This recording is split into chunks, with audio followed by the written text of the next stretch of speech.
Ay, grabe. Masarap ng init. 6:45 pa lang yan guys ha.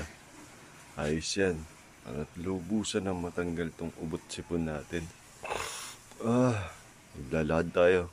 Punta tayo ulit ng Lubers. Para pagpawisan tayo ng husto. At mawala na tong sakit-sakit na to. Hindi ko na rin kaya. Mahirap kasi ang daming sintomas na lumalabas na talagang nakakapanibago sa katawan. Kaya kailangan natin mag-exercise, walking exercise. Tapos pag uwi natin galing Lubers, mag-exercise tayo dito. Kaya pala mamalengke tayo. At nakikita niyo naman ata yun. Ayun o, nakasabit na yan. Iluluto natin yan ngayon. Kaya punta muna tayo Lubers para mamalengke. Samahan niyo ako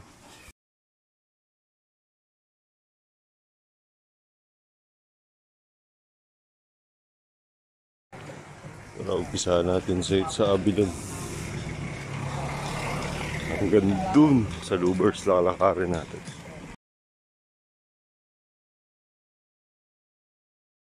Walang tubig ayos. Ganda naman na dito. Naayos na talaga yung mga ilog. Sapa. Diba?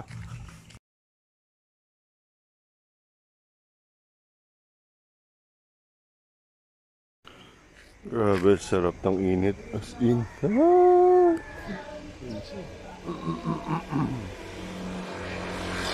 Tara, maya pawis na to.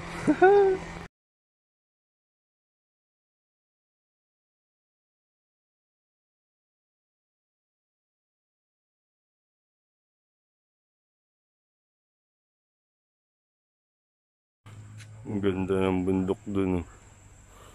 Diba? Napakaganda.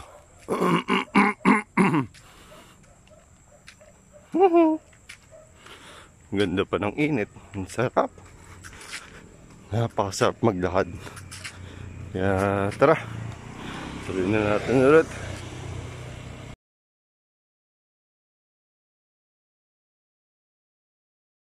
Yan ang epekto ng napakagandang init, di ba? Nagpapawisan na. Mapatak na rin. Kaya tuloy-tuloy lang natin para mawala itong ubot sipon natin. Di ba guys?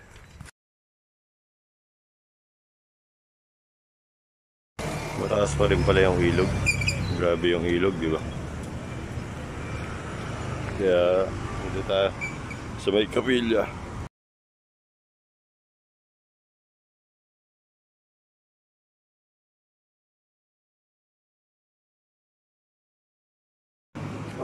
Patuloy mo po akong alalayan. Diba yan? Hanggang sa ako'y makauwi.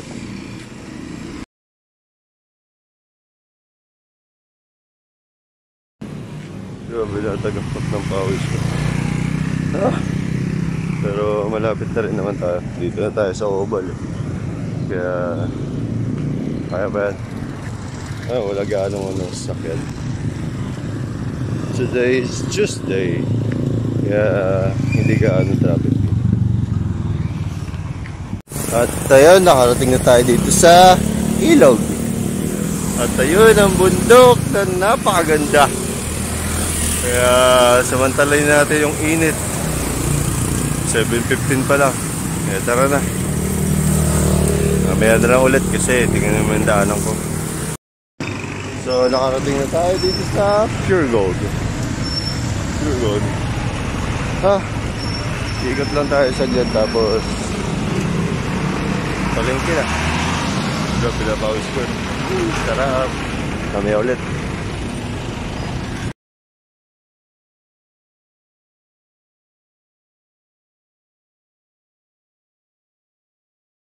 Okay na guys, nandito na tayo sa palengke.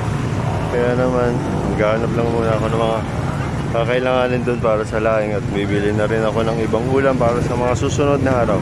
Update ko na lang kayo ulit mamaya. Grabe pause ko na. Sarap. Sabi niya, mahal daw ang talong ngayon. Bala ko kasing magtorta. 160 ang kilo. Ay siya. Hanap tayo ng ibang gulay. Yung isda babalikan natin mamaya. At dito naman tayo sa gulay ni Suke. Tignan lang natin kung ano yung mga gulay niya. Yan si Hanay. So, kung sigarilyas, oh. Fresh na fresh. Tsaka yung ampalaya. Balikan natin yan. Tapos ang gaganda ng toko na pili, guys. Ang lalaki. Nakabili na tayo labahita. At ito yung mga nyug niya. Okay na guys, nakabili na tayo ng isda, manok, gulay, etc. Kaya, tara na. Uwi na tayo. Kasi na oras na. 8:30 na. Wala pang tricycle, guys. Ang bigat pa naman itong ano ko. Dinala ko dito, binipin dito. Mamaya ulit. Okay ka na guys, tricycle na tayo. At nakisabay lang ako. Wala kasing tricycle, pahirapan. Kaya mamaya na lang ulit. Dito ako sa likod eh.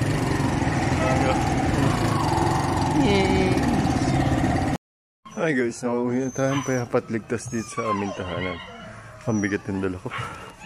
Ang bigat nila. Ito pa. Yo. Thank you.